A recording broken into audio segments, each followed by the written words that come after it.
Hello and welcome to Clearview Television. We are reaching you live from Nigeria's capital city, Abuja.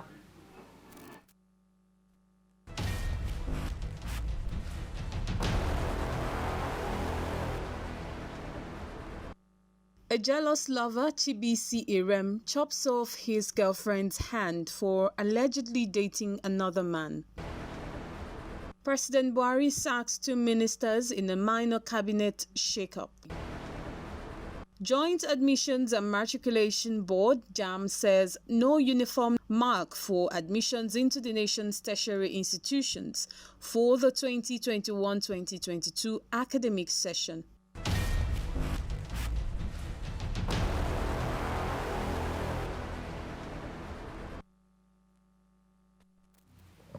I am Prudence Okona with the details of these and more stories. A middle-aged man, Chibisi Irem, on Tuesday chopped off his girlfriend's hand for allegedly dating another man. Clearview TV learned that the incident took place at Ishieke community in the Ebonyi local government area of the state where the lovers run a restaurant. Investigations by Clearview TV revealed that Irem had severally warned his girlfriend Chinyere of her alleged infidelity with another man in the area and asked her to desist from dating the man, all to no avail. Irem allegedly attacked his girlfriend when they were in their restaurant serving customers. The Ebonyi State Command confirmed the incident.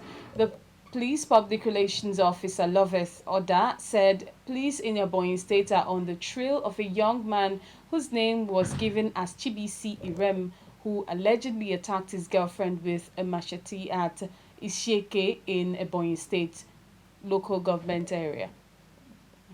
President Muhammadu Buhari has relieved two ministers of the appointment. They are the Ministers of Agriculture and Rural Development, Mohammed Nanuno, and his power counterpart, Salih Maman. The special advisor to the president on media and publicity, Femi Adesina, announced this on Wednesday in Abuja after the Federal Executive Council meeting. He disclosed that the Minister of Environment, Mohammed Abubakar, has been redeployed to the Federal Ministry of Agriculture, while the Minister of State for Works, Abubakar Aliyu, is to take over as Minister of Power. Accordingly, a few changes marking the beginning of a continuous process have been approved. They are as follows. Ministers leaving the cabinet. 1. Mohammed Sabo Nanono, Minister of Agriculture and Rural Development. And 2. Engineer Salih Maman, Minister of Power. Redeployment. 1. Dr. Muhammad Mahmoud Abubakar, Minister of Environment, to assume office as the Minister of Agriculture and Rural Development. 2. Engineer Abubakar D. Aliyu, Minister of State, Works and Housing, assumes office as the Minister of Power. And earlier on Tuesday, the federal government announced the creation of the Nigeria Jubilee Fellows Program aimed at employing annually 20,000 graduates who recently concluded the mandatory one-year National Youth Service Corps (NYSC). The job scheme came as government said the 5.01% growth the economy recorded in the second quarter of 2021 was due to the present administration's policy, consistency, and innovation. Speaking while launching the program supported by the United Nations Development Programme and the European Union at the State House, Abuja, President Muhammadu Buhari said it would also provide opportunity for mentors. He said those who were already engaged in various industries gained relevant experience and built capacity over the years would have the opportunity to provide mentorship and support for young Nigerians. According to President Buhari, the program would provide a pathway for young Nigerians to gain work experience in top-tier organizations, gain relevant skills, and build the right networks for the future in various sectors, including information and communications technology, financial services, trade, manufacturing, agriculture, and agro-processing. He called on the private sector to support the scheme by providing work placement opportunities, mentorship and funding. And in Katsina, the state government on Tuesday banned the transportation of cattle from the state to any other state in Nigeria. This is contained in a statement signed by state government spokesperson Abdul Labaran. The ban is part of efforts to improve security in the state and is backed by the Security Challenges Containment Order signed into law by Governor Aminu Bello Masari. The order also bans trucks and lorries carrying firewood from the bush and the sale of animals at the markets of Jibia, Basari, Safana, Damusa, Kankara, Malumfashi, Charanchi, Mai Adua, Kafur, Faskari, Sabuwa, Bore, Dusimma and Keita local government areas. The order prohibited the sale of second-hand motorcycles at Charanchi markets carrying 3 persons or motorcycles and carrying more than 3 passengers on a tricycle. The ruling All Progressives Congress APC has again come under knocks for the growing spate of insecurity in different parts of the country.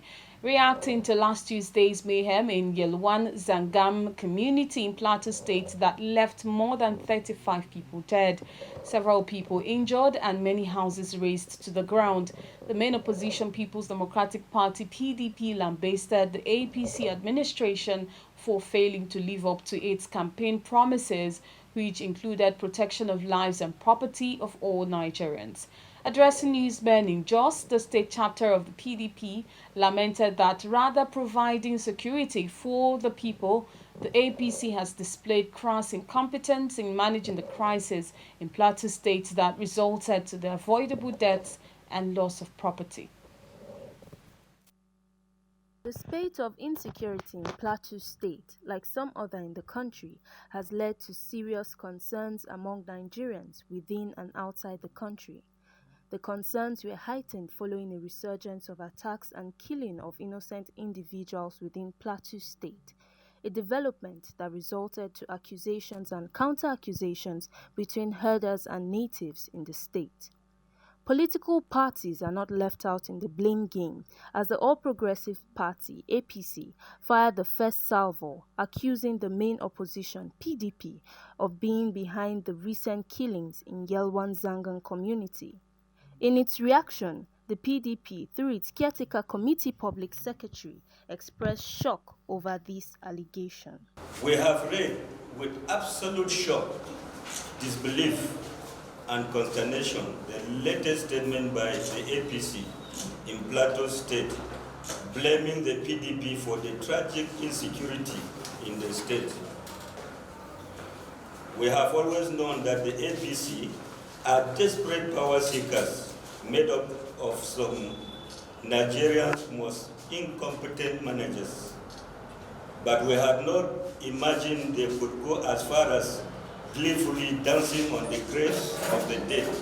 The PDP, while expressing displeasure over the misfortune that has befallen the state, described the APC-led administration as a failure, as it has left people in rural communities to their fate, despite consistent attacks by terrorists parading themselves as herdsmen. If the weekly harvest of dead bodies and invaded communities are the marks of Governor Lalong's best, then he was never ready for governance. If he cannot manage Operation Rainbow, how can he exercise direct control over the armed forces and other federal security forces?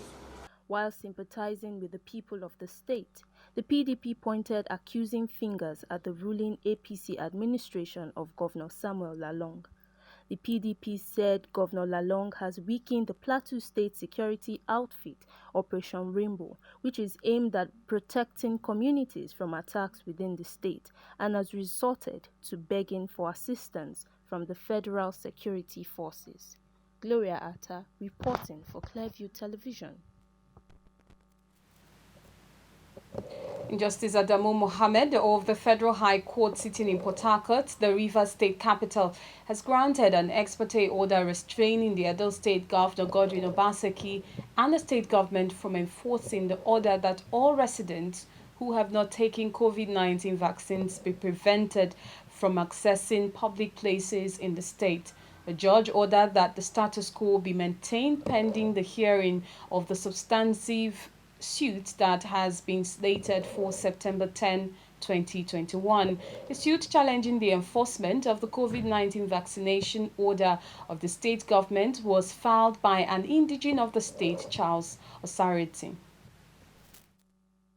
Does the Edo state government have the constitutional power to force people in the state to take the COVID-19 vaccine? This is the big question the Federal High Court sitting in Port Harcourt, Rivers State, will have to provide answer to. A concerned Nigerian, Charles Usaratin, has approached the court to restrain the Edo state government from enforcing the order. Though the court has granted a restraining order, a group of concerned Edo people are protesting and demanding that the state government directive be set aside. Addressing newsmen in Benin City, leader of the protesters, Oguheve John, said they are not stopping anyone who is willing to take the COVID-19 vaccine, but that nobody should be forced to do so. The Federal High Court sitting in Port Harcourt has granted an order restraining the governor of Edo State and the state government from enforcing the order of Edo State Governor, His Excellency Godwin Obaseki, mandating the residents of Edo State to compulsorily get vaccinated for COVID-19. Because we have a court judgment already, they will not wish to proceed with the action. But however, should they still insist on their threats, we know what to do. The convener of the protest, Chris Ihema, speaks on how he was invited by men of the Department of the State Security Service over the protest. We honored their invitation from 2 p.m. down to 5 p.m. And then they told us that their primary objective in this state was to secure lives and property and to protect other citizens, that we shouldn't have proceeded with the rally we had yesterday. But we told them that having a rally was our right, and we exercised that right as enshrined for us as Nigerians in the 1999 Constitution. Meanwhile, parties involved are ordered to maintain the status quo pending the determination of the case slated for September 10, 2021. Imefon Okon, reporting for Clearview Television. You're watching Clearview Television News. More stories to come after this time out. Listen to this truth. We are growing by the day, and our viewership keeps growing on our different platforms. We are inviting you to advertise your goods and services with us at incredibly low rates. And do you have news for us? Script or video? Please contact us through our email address, clearviewnewsroom@gmail.com, or WhatsApp line 080-650-30-300. Again, 080-650-30-300. Welcome on board.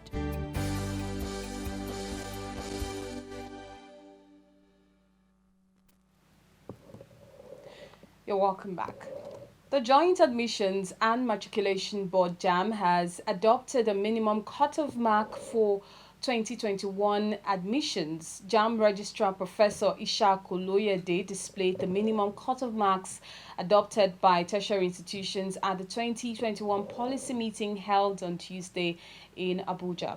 According to the new arrangement, universities are not allowed to go below 120, while polytechnics and colleges of education are not allowed to go below 100 for admission. This means that there will be no uniform cutoff marks for the 2021-2022 admissions.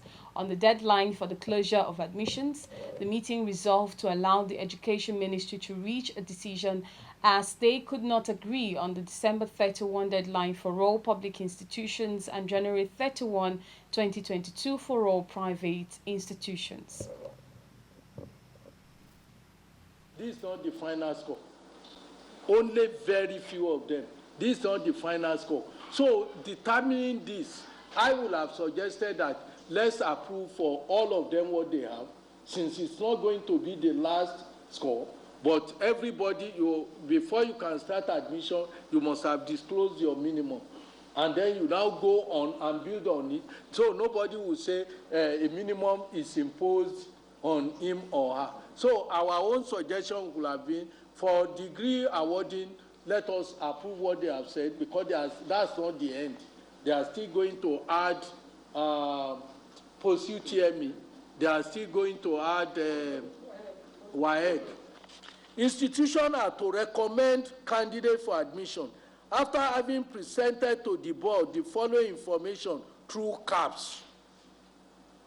Your quota of the institution, minimum score for each UTME, minimum score for direct entry, and I want to emphasize it.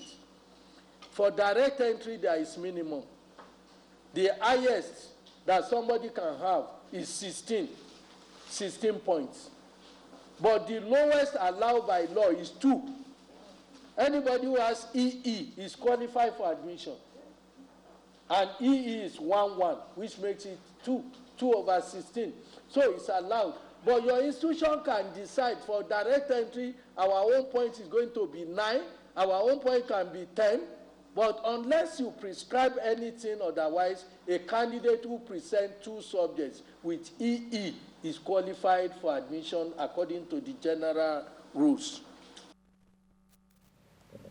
The People's Democratic Party, PDP, has stepped up its campaign for the November 6 governorship election in Anambra State as part of its strategy to attract more members into the party and boost its chances in the crucial election. The party has launched the e-registration of members and eligible electorate, taking advantage of the ongoing nationwide online continuous voter registration exercise. As our correspondent now reports, the PDP has taken the e-registration campaign to all the 326 electoral wards in Anambra State. The chairman of PDP e-registration and CVR drive across the country is Governor Godwin Obaseki of Edo State. He says the exercise is aimed at setting strategies in place to ensure that the party returns to power in the forthcoming 2023 general elections.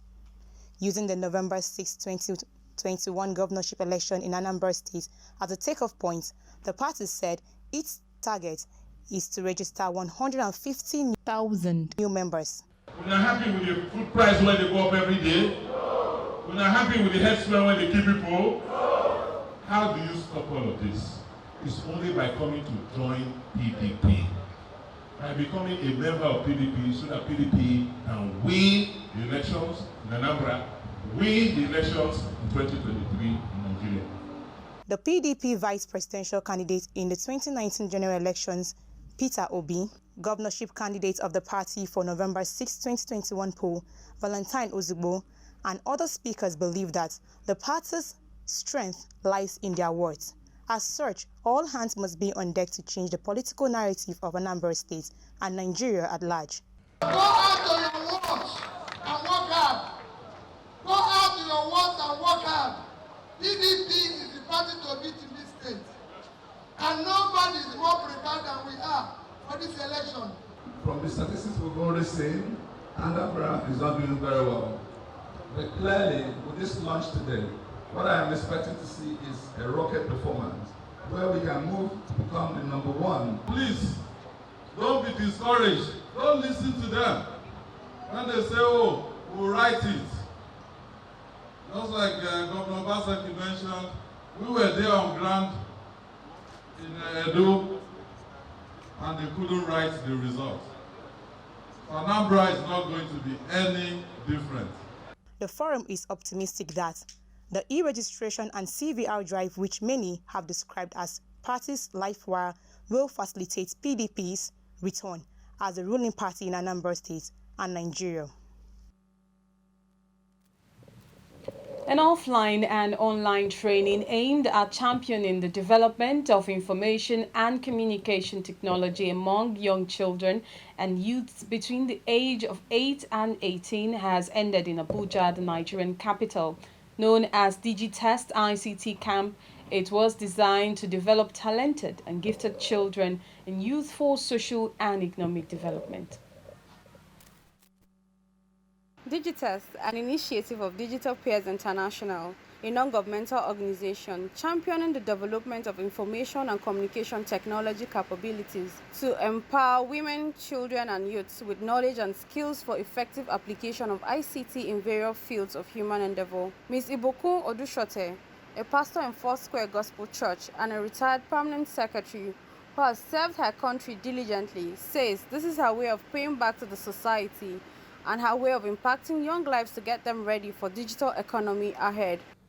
The main objective of the NGO, Digital Peers International, includes creating world-class digital resource centers for children where state-of-the-art resources will be made available for education and youth development in Africa. Also creating ICT clubs in secondary schools across Nigeria, running a weekly online program to reach out to as many children as possible. And it's interesting, digital logon was on for quite a number of years on television. And by organizing Digitest, an annual ICT-based creative camp and competition for children in Nigeria and abroad during the long vacation, with emphasis on the development of quality youth leadership, promotion of role models on youth issues, with a mind to inculcate godly values in children. Nigeria is currently at a critical stage of development. No development and no growth can take place any longer without ICT. Digitest has over the years played its pivotal role in getting Nigerian children who grow very fast to become world-acclaimed ICT innovators. Some participants of the program who have gained so much from the training have this to say. My experience at Digitest has been a very splendid one. It has been really nice. Personally, I learned how to make designs on Canva. Even from what I saw, I thought that what you could do on Canva was little and contained, but I didn't know you could do lots more with Canva and other apps. I think that the government should start to get more involved because a lot of people made presentations on different things. Like I made a presentation on human trafficking. I do think that government needs to, watch these videos, understand that people are, going through a lot and maybe find solutions, about these problems. The training program, which has been on for 21 years and has been held in various states across Nigeria. Digitest is currently the largest ICT-based camp competition for children in sub-Saharan Africa. The next Digitest camp will be held in Top Faith International School in Uyo, Akwa Ibom State. Florence Joshua reporting for Clearview Television. The Brotherhood of the Cross and Star BCS on Tuesday in Abuja presented a book entitled Everlasting Gospel, which dwells on the leader of His Holiness Olumba Obu, King of Kings and Lord of Lords. The spokesperson of the church, Christ Shepherd Achibong, told a press conference in the Federal Capital Territory that the public presentation is aimed at showcasing its uniqueness, importance, profile and divinity of the author. The Everlasting Gospel, first published in the United Kingdom in 1999, is being presented to the general public in Nigeria for the second time. The first launch was held in 2019 at the church headquarters in Calabar, the Cross River State capital. The spokesman of the church, Christ Shepherd Achibon, who recommends the book to the general public, describing it as a panacea to all problems, whether spiritual or physical, and the way to obtain everlasting life. Shepherd Achibon said he has the mandate of the Holy Father, His Holiness Olumba Obu, King of Kings, Lord of Lords, leader, Brotherhood of the Cross and Star, to present the book to the general public. The aim of this address is to draw the attention of the public to the availability of the everlasting gospel of leader Olumba Obu, its uniqueness and importance, the profile and divinity of the author, and why it is a must-read for all children of God. The school's prescribed subjects are love, peace, goodness, kindness, joy, humility, meekness, self-control, long-suffering, and all godly virtues. The Holy Spirit declares that against these prescribed subjects there is no law. I will conclude by recommending the everlasting gospel to all and sundry. It is the panacea to all our problems, whether spiritual or physical, and the way to obtain everlasting life.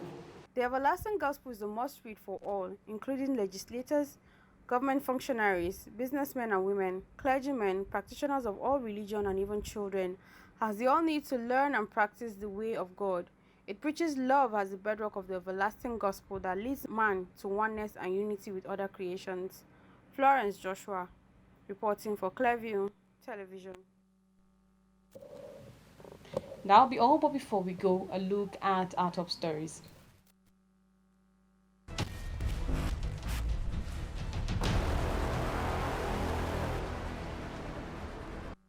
A middle-aged man, Chibisi Irem, on Tuesday chopped off his girlfriend's hand for allegedly dating another man.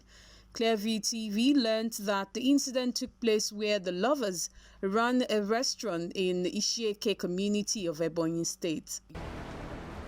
President Muhammadu Buhari at this Wednesday's Federal Executive Council meeting relieved two ministers of the appointments. They are the Ministers of Agriculture and Rural Development, Mohammed Nanano, and his power counterpart, Saleh Maman. And the Joint Admissions and Matriculation Board, JAMB, has made it clear that there will be no uniform cut-off marks for the 2021-2022 admissions.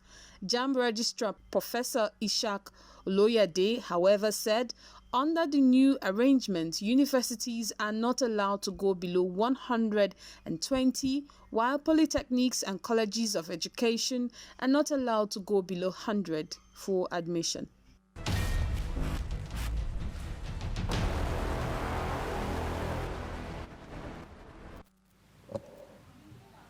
Remember to like us on Facebook at Clearview Television, follow us on Twitter at Clearview TV, follow us on Instagram at ClearviewTV_NG, follow us on, you can subscribe to our YouTube channel at Clearview TV.